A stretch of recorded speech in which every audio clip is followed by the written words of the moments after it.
সাত সকালে ভয়াবহ পথ দুর্ঘটনা ঘটে গেল ইলামবাজার ও জয়দেব মেইন রোডের ওপর। এদিন ইলামবাজার ও জয়দেব ভায়া ডুমরুট মেইন রোডের ওপর ভয়াবহ পথ দুর্ঘটনা ঘটে গেল। সূত্র মারফত খবর, জয়দেব থেকে আসা একটি মোটর বাইক পায়ের শ্মশান সংলগ্ন এরিয়ার মেইন রোডের ওপর পথ দুর্ঘটনাটি ঘটে। সাংবাদিকদের মুখোমুখি হয়ে আহত বিভাস ঘোষ, বাড়ি আকম্বা, তিনি জানান, পেছন দিক থেকে আসা অন্য একটি মোটর বাইক দ্রুত গতিতে এসে আমাকে ধাক্কা মারে। ঘটনাস্থলে মাটিতে লুটিয়ে পড়ে তিনজন মোটর বাইক আরোহী। পেছন থেকে আসা মোটর বাইকটিতে দুজন ছিল এবং সামনের মোটর বাইকে একজন ছিল বলেই জানা যায়। তড়িঘড়ি প্রশাসনের তৎপরতায় আহত তিনজনকে তুলে চিকিৎসার জন্য ইলামবাজার ব্লক প্রাথমিক স্বাস্থ্য কেন্দ্রে নিয়ে যাওয়া হয়। হাসপাতালে কর্মরত ডাক্তার বাইকে থাকা একজন আরোহী বিভাস ঘোষকে প্রাথমিক চিকিৎসা করার পর ছেড়ে দেওয়া হয়। অন্য বাইকে থাকা দুজনের নাম পরিচয় জানা যায়নি। ওনার মাথায় 3 থেকে 4টি স্টিচ দেওয়া হয়েছে। বাকি দুজনকে আশঙ্কাজনক অবস্থায় বোলপুর মহকুমা হাসপাতালে স্থানান্তরিত করা হয়।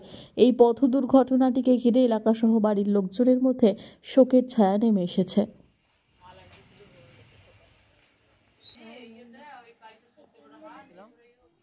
তারপর আমি সাইডেই যাচ্ছিলাম,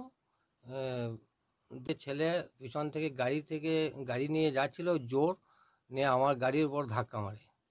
তাতে আমিও পড়ে যাই আর সেটাও পড়ে যায়।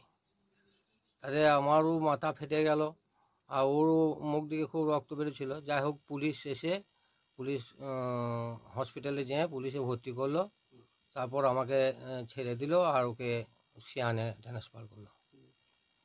আমি যাচ্ছিলাম ইলামবাজার, ওই লই মসুরি বাঁধ পেরিয়ে একটা ইট ভাটা আছে, ওই ইট ভাটাটা পেরিয়েই এই ঘটনাটা ঘটলো। আপনাকে তারপর মারলো, আমিও অজ্ঞান হয়ে গেছিলাম। আমাদের গ্রামের দুটো ছেলে ছিল, যাই হোক ওই ছেলেটাকেও মাথায় জল টল দিয়েছে, আমাকেও মাথায় জল টল দিয়ে আমার জ্ঞান ফিরলো। তখন দেখছি আমি রাস্তার বাঁ সাইডে পড়ে আছি, গাড়ির বাঁ সাইডে, আর ওরা গাড়ির ডান সাইডে পড়ে আছে, আর আমার গাড়িটার পর গাড়িটা পড়ে রয়েছে। ওরা দুজন ছিল ইলামবাজার হাসপাতালে। হ্যাঁ, ওদেরকে ট্রান্সফার করা হয়েছে, ওরা সিয়ান ট্রান্সফার করেছে। আমাকে চিকিৎসা করার পর আমাকে ছেড়ে দিল। আপনার নাম? আমার নাম বিভাস চন্দ্র ঘোষ। বাড়ি?